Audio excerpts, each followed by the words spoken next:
This is Matabeleland Broadcasting Corporation.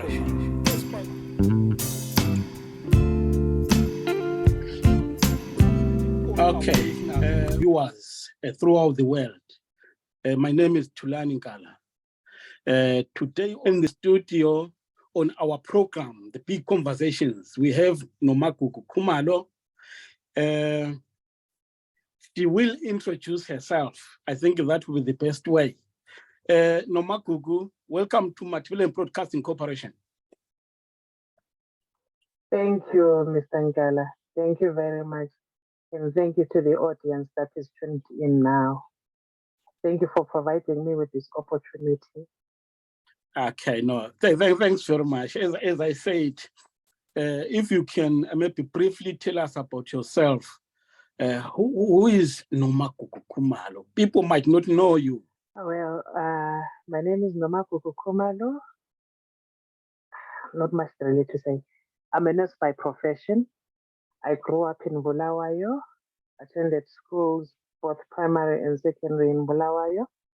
Then did my nurse training in Bulawayo, one of the two major hospitals in Bulawayo. Okay. I've always had leadership positions from my primary days. I was a prefect. I would be a leader of the clubs at school. I was deputy head girl when I was in lower six. I was head girl when I was in upper six at my school in Columbus. And then when I went for my nurse training at UBH, I was secretary of the SRC. After having graduated with a diploma in nursing at UBH, I went to work in Bilo. Then I left to come and work in South Africa. This is where I'm currently based. Growing up, my grandmother was a very, very staunch member of ZAPRO. So I saw a lot of things. I was a very tiny kid when Gukurahundi happened. But the people who were in the rural areas on the periphery of Bulawayo, people like from Ensuza, Mbembezi, and all sorts, would walk. I think they would walk into town, and we would realize, we would see people whom you would tell that they don't belong, because I grew up in Makokoba. You see people that you could tell they did not belong by the way they walked, by the way they interacted with people. So my grandmother, being a very staunch member of SAPO, would approach these individuals or these groups of people that will be coming into town. Then she would ask them where they're coming from and what's happening. And then they would relate the harrowing stories of the experiences they had gone through at the hands of the 5 Brigade. So she housed a lot of people at her house. We stayed in a 3-roomed house, 1 bedroom, 1 lounge, and 1 kitchen. So what she did was she put tents, plastic tents outside the hut. We had a huge yard. So she would put plastic tents outside the yard. And then all the men that she was picking in the streets would be sleeping in the tents. Then she would be housing all the women and the children inside her house. So this is where I got conscientized. I must have been about in grade 2 then when all this was happening. This is where my conscience was aroused. So I would sit down with her and ask her what's happening. Most of the times, she shied away from explaining stuff to me. But when the Unity Accord was signed in 1987, my grandmother bent all her party regalia because she said she did not see the need of continuing after that thing had been done. I remember sometime my uncles would be digging throughout the night in the garden to hide her party. That was before the Unit Accord. To hide her party regalia because apparently there were people who were smoking out ZAPO members. So when they arrived at our house, they looked for the regalia, they could not find it because my uncles had dug a hole in the garden, put the regalia in the plastic, and hid it there. And they had to grow vegetables during the night so that they would think it's a garden. So this is where my conscience was already. So when I came to South Africa, I met with a number of people, and from the time the Gukurahundi thing was happening, I had this urge in me telling me that no, this thing needs to be addressed and a redress found. So when I came to South Africa, a number of organizations, and my interest in finding justice for Gukurahundi was further.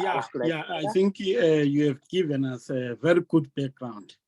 Yeah, we have heard that you have written a letter to Chief Charumbira, sorry if I pronounced it wrongly.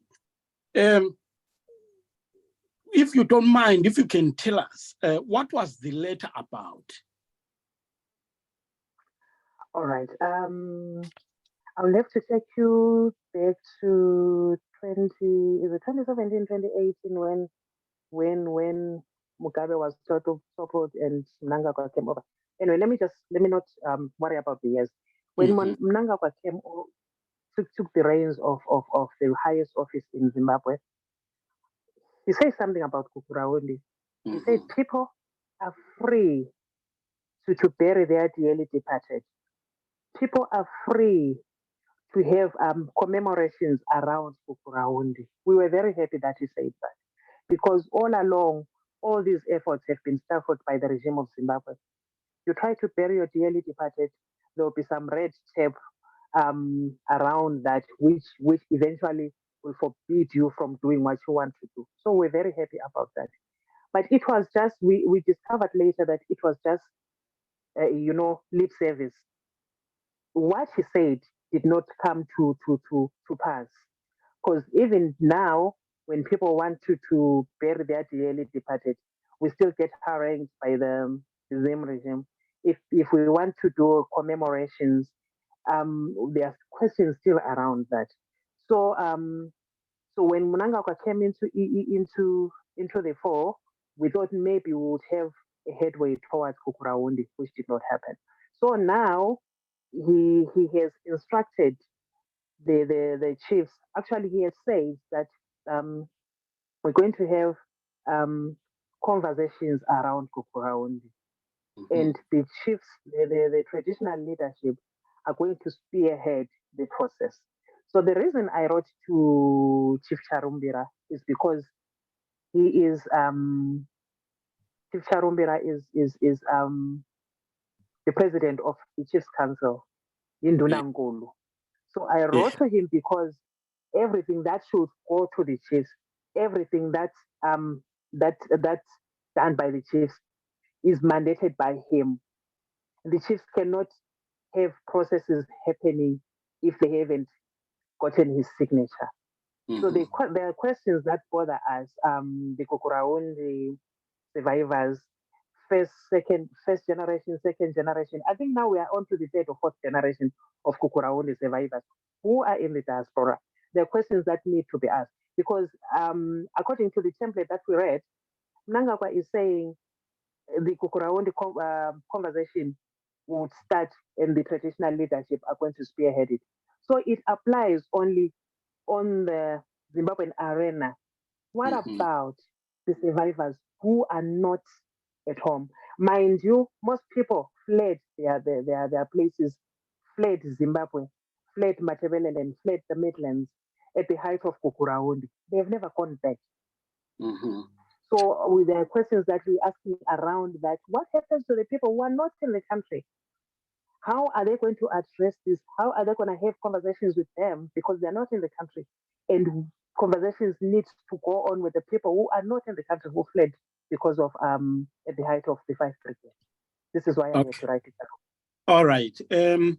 Maybe if you don't mind, if you can just list one or two, three or things that you addressed to the chief.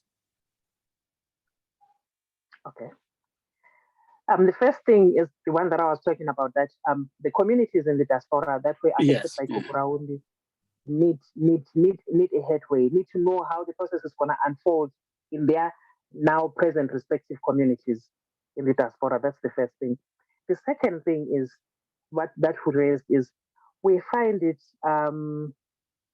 very difficult to go on with this process, considering that Mnangagwa himself is a perpetrator of Gukurahundi that we cannot shy away from. He, Robert Mugabe, and the rest, the parents series, the Margaret Thatchers, are perpetrators of Gukurahundi. So how can we have a main perpetrator in the genocide, spearheading this justice process, it does not make sense at all. From where we are standing, we feel like there's something that is trying to hide because he is not supposed to be spearheading that.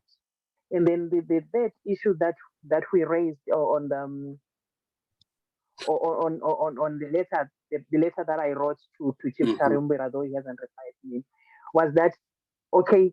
These two processes, this process happens, and the diaspora community has been excluded. How does the diaspora community get to heal? Because we believe that there is healing in talking. How does the diaspora community get to heal when they haven't spoken about the injustices of Gukurahundi? And finally, when Mnangagwa says we have to talk to the Gukurahundi communities, we have to accept that there's been a lot of people who have migrated from Mashonaland into Matabeleland.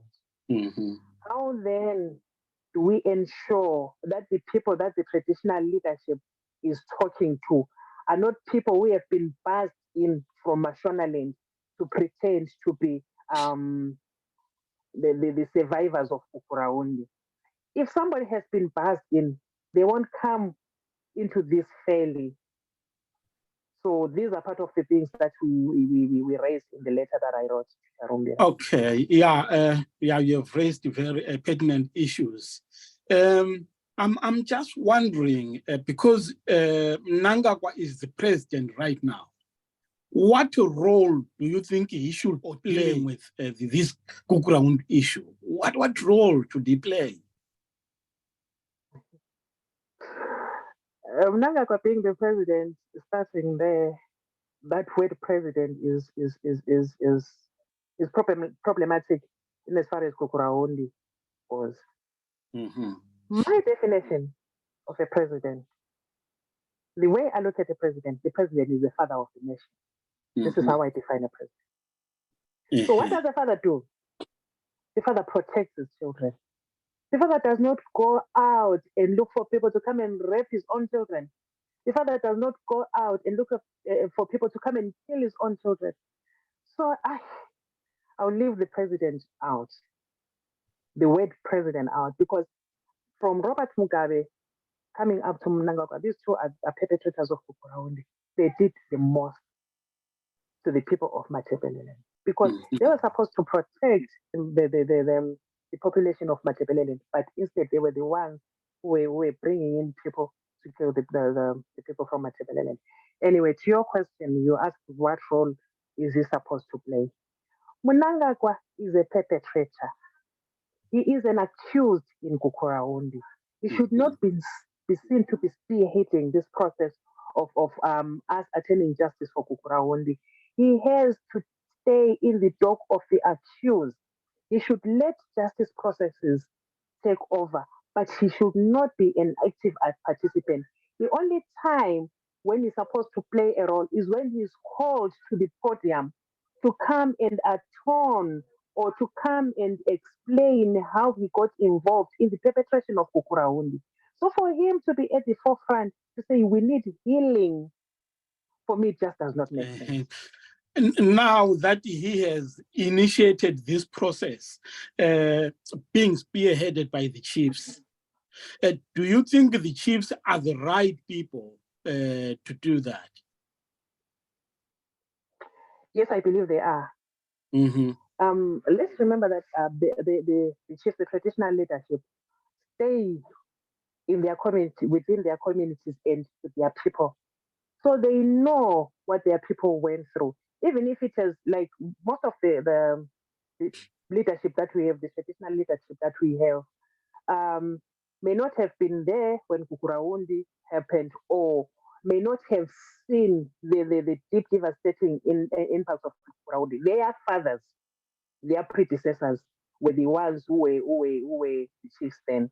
But I want to believe it was passed down to them. They sat down and spoke with their children, so they know what happened during Gukurahundi. So the traditional leadership, yes, are the rightful people to talk with their communities, but not just them alone. They need the support of civic society. They need the support of religious leaders. But yes, I believe them being the custodians of the lands where they stay, and them being the people who are looking after their communities, are the best placed people to be leading this process. But it should not be spearheaded by Mnangagwa. Okay. Some people argue that traditional leaders do not have the skills, the much needed skills to do the research, to talk to the people, and they are suspicious that maybe the government wants to bury the evidence. So the chiefs are being used in that process of hiding the evidence. What do you think? What do you say about that? It could be true. It could be true. Yes, I allude to the fact that they do not have the machinery to do these things, which is why I'm saying they cannot do it all by themselves. Though I believe they are the rightful people to do this, but they cannot do it all by themselves. This is where our civic society comes in to train them how to do the things and to monitor how the process goes. This is when the religious leadership and the community leadership, mind you, in the communities, there are people who are way older than the chiefs that we have today, who can lend a word of advice to the chiefs. Coming to the bearing of the evidence and all sorts, the regime of Zimbabwe has done a lot in bearing the evidence of for Gukurahundi. Like recently, we had Obabunare, the one for the Peace and Justice Commission, saying that the documents, the Chihambakwe Commission report and the Dumbushana Commission report have disappeared. How does that happen? How does it happen really? Because this is one of the things. These are some of the things that we have to look into when we talk about the regime of Zimbabwe bearing evidence. Yes, the regime of Zimbabwe would definitely want to bury the evidence, but I want to have faith. I want to believe in our traditional leadership and have faith in them that they represent their people. They should fight this. If, like, let's look at the case of Epalakwe. Epechuluga Zulu has been going to Epalakwe every now and again to put up a remembrance plaque. And then a few days after the plaque has been put, it gets bombed. We want to believe it gets bombed by the government, by the Zim regime. But we've seen the chiefs, the traditional leadership there at Balakwe, going there to assist Ibeshuliga Zulu. So I have faith in our traditional leadership that, whatever machinations the Zim regime put to bury evidence, they must have the regime always goes and bombs the place that Ibeshuliga Zulu put at Balakwe leadership for there to be with Ibeshuliga Zulu. So I'm still with the traditional leadership and I've got faith in them. I want to believe that they can resist whatever machinations the Zim regime wants to do in burying the evidence. Though some of the evidence has been buried already, but I have faith in them. Though they do not have the power to do it by themselves. They need to be aided by other organizations. Okay. You have written this letter and you addressed it to Charumbira. Why not the president? All right. I addressed it to Charumbira and not the president because the yoke, Mnangagwa has cast the yoke on the traditional land leadership and they seem to have accepted it. They might not have had an option, they might not have been able to voice out. So now that it has been, the yoke has been cast on the shoulders of the traditional leadership and they have accepted it, I had to address Charumbira. And also, I had to go to Charumbira, bearing in mind that Charumbira also happens to be the president of the Pan-Africanist Parliament. It's a very, very big role that he plays. Him being Pan-African and this yoke that has been cast on the shoulders of the traditional leadership that is headed by him, that is whom he is president of.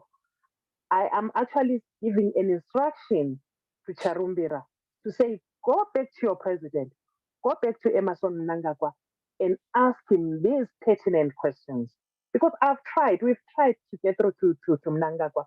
Last year in April, on the 18th of April, we went to, here in South Africa, we went to the Zim embassy to do a wreath laying ceremony. We left the wreath there in remembrance of Gukurahundi survivors.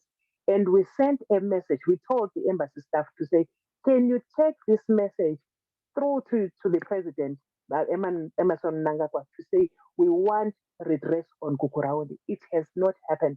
So all our efforts, and it's not the first time we've gone to the embassy to talk about Gukurahundi. Every time we go to the embassy to talk about Gukurahundi, we tell the embassy staff, can this reach the president's ears? Because we want a response from him.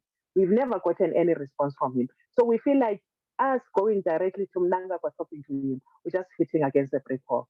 So let's send his emissary, Chief Charumbira, to say, okay, these are the questions that are bothering us. We need answers to these questions. Take these questions to your president, and we need you to come back to us with the answers. If you say we, I think you are talking about your organization. So now, if you can maybe just tell us about your organization. What does it stand for? All right. Our organization is called Gukurahundi Genocide Survivors for Justice, GGS for J. Right. Its main mandate of the organization is to attain justice for Gukurahundi. Because no matter how much they might try to bury it under the carpet, no matter how much they might try to stir for the voices of dissent on Gukurahundi, it would never go away until it has been addressed. So our main goal is to attain justice for Gukurahundi. We've got a number of objectives to achieve that goal, but one of them being the global awareness of Gukurahundi. Because some people, when you talk to, I've met a lot of people, I've met people from Germany, I've met people from Cambodia who knew virtually nothing about the genocide that happened in Zimbabwe. So this is why we got together as women. Our organization is a women formed ensemble. It's just women only.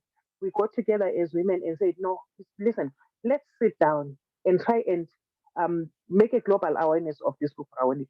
Maybe if when we make a global awareness about the genocide that happened in Zimbabwe more than 40 years ago, the world will start talking, the world will listen to us and start talking, then maybe the wheels of justice will start rolling. Yeah, you are talking about global awareness, but I'm painfully aware that South Africa doesn't seem to understand or doesn't seem to know much about the genocide. What have you done to conscientize them? When we talk about South Africa is very vast, but the ANC knows definitely what went down.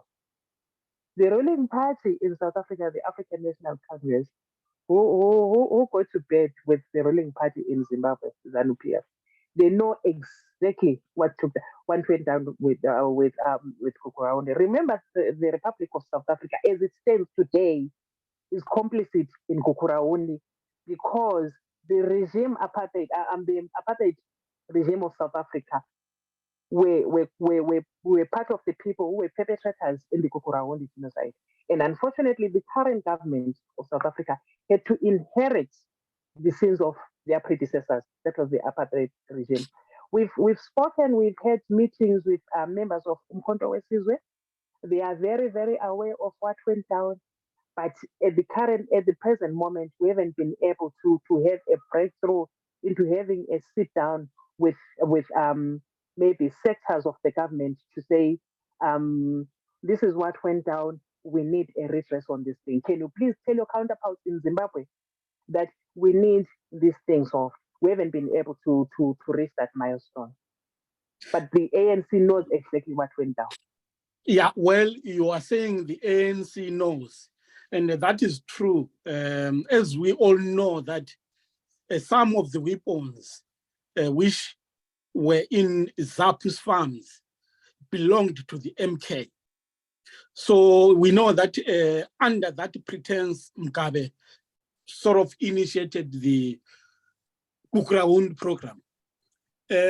However, the generality of South Africans, I'm wondering whether you have had any program of trying to conscientize them, make them aware about what happened just in their neighboring country, and what role the apartheid government played, and what role the MK weapons contributed towards the genocide. Well, we've met a number of civic organizations, not many though, not many, and we've spoken about Gukurahundi. So when we need to have a sit down with these organizations that we've spoken with before, there's some other pertinent issues that need urgent redress, so much that we are unable to have a proper sit down. What should be happening with our organization is for us to link with almost every like-minded organization here in South Africa, every like-minded South African organization. Then in that vein, our gospel will spread much faster. The other stumbling block that we have is we do not work on this organization like 24/7. We have other things that we're doing to put food on the table. So much that maybe for us to have a sit down as an organization ourselves alone, for us to sit down as an organization, it will take like about 2 or 3 months, because people are busy with other things that would help them push their life. If we're working on the organization exclusively, I think our programs will move much faster. Okay. No, I think everyone appreciates the efforts you are putting into this, regardless of how small or how big the efforts might be. I think everybody appreciates that. However, I'm wondering, as an organization, if you were in Mnangagwa or the government's shoes, and given all the power and authority to write a program about dealing with the Gukurahundi genocide issue, what would you do? If I were in Mnangagwa's shoes? Yes. Now you have all the power to redress this issue. What would you do? I would ask for a commission. I don't know if it will be called Truth and Justice or whatever, but I would ask for a formation of a commission. A commission that I'm not going to be party to. A commission that I'm going to sit on the sidelines and let them do their work. A commission that I'm not going to put stop measures as to how they're supposed to do their work. I'll start with that commission, a commission that will be composed of the community leaders, especially people from the affected areas. But again, that commission should have in them the perpetrator's side, because we cannot have justice by just looking at the survivors without involving the perpetrator. This thing goes two ways. Okay, it has to be the perpetrator and it has to be the survivor. So I would just set up a commission and leave it to do its work. Make sure that it's got every resource that they need to do. If they have to travel the length and breadth of the country, they have the resource. They should have the resources to do so. Secondly, I would deter, or rather, I would ban the agents of the state from instilling fear in the communities that were affected by Gukurahundi, because this is one of the most biggest stumbling blocks in us seeking justice for Gukurahundi. Because every time one talks about Gukurahundi, we have the state agents coming through to you, pressuring you to stop what you're doing, or threatening you and your family. If I were Mnangagwa myself, if I were the president of the country, I would make sure that, or rather, I would put out words to say no one should be threatened. They have to speak freely about Gukurahundi and say how they want the process to unfold, and say what kind of reparative measures should happen in as far as Gukurahundi happens. This is not happening with the government of Zimbabwe. The same perpetrator who unleashed Gukurahundi on our people is the same person who's setting out programs and setting out guidelines on how it's supposed to be done. No. Yeah. So you feel that the current program won't be effective in dealing with the Gukurahundi? It's a facade. It's just you know, it's just to close our eyes, or it's nothing but lip service. Because I was trying to find out, I think 2 months ago I read that the Gukurahundi conversations had started. But when I went down to Bulawayo to find out what was happening, I was told nothing ever took off. Nothing really ever took off. Mnangagwa wants to be seen as a saint, to say this happened like more than 40 years ago, and he is addressing it now and we're finding redress. No way. He cannot be the same person who perpetrates and the same person who finds justice. No. Okay. All right. If you have maybe closing remarks that you would really want to share with us, that's your opportunity. I have a song, but before, would you allow me to sing? Yes, definitely. Okay, before I sing, I have 1 or 2 words to the president of Zimbabwe, because all this hinges on him, all this sits on his shoulders. He gives the word, it happens. So my message to Emmerson Mnangagwa is, can you please let us bury our dearly departed with dignity? Allow us to do that. Secondly, do not stifle the words of dissent on Gukurahundi. Thirdly, stop having state agents threaten the people who talk on Gukurahundi, for justice on Gukurahundi. Because no matter how much you stay for the voices of dissent on Gukurahundi, one day we would achieve justice. It might take us a century, but one day justice on Gukurahundi is going to be achieved. You know, me now when Gukurahundi happened, I was like I told you, I was very young. But today, my children and the children who will come after them know about Gukurahundi. They were not even there when it happened, but they know what went down there because of what we passed down to them. So, and again, Gukurahundi is a generational sin, or it's a generational crime. So no matter how much they might stifle it today, hoping for natural processes to take place, like Mugabe did. Mugabe stifled conversation on Gukurahundi until he died. But today we talk about Gukurahundi, and every time we talk about Gukurahundi, we point out to his children. We point out to Bona, we point out to Chatunga, we point out to this other one, Robert Jr. And it will go on and on and on until this thing has been addressed. Now can I sing? Yes, please. Ayaka ala amatambo liyavila ikazi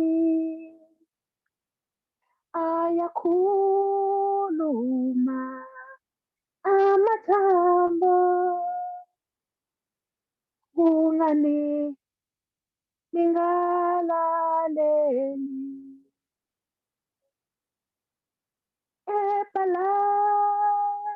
epalakwe ayakhala matambo emfuleni usiwale liyavila ikazi ethunene lilodwa elikhona esholotsho ayakhuluma amatambo. To the government of Zimbabwe, amatambo aweGukurahundi azohlala ekhala, azohlala ekhuluma. Negazi leli elachithwayo liyohlala libela njalo until lento ilungisiswe. Ngiyabonga. No, thanks very much, It was a great honor to have you on Matabeleland Broadcasting Corporation. Siyabonga kubabukeli beMatabeleland Broadcasting Corporation asidibane futhi kwezinye inhlelo. uThulani wakaNkala uthi Khumu inspired.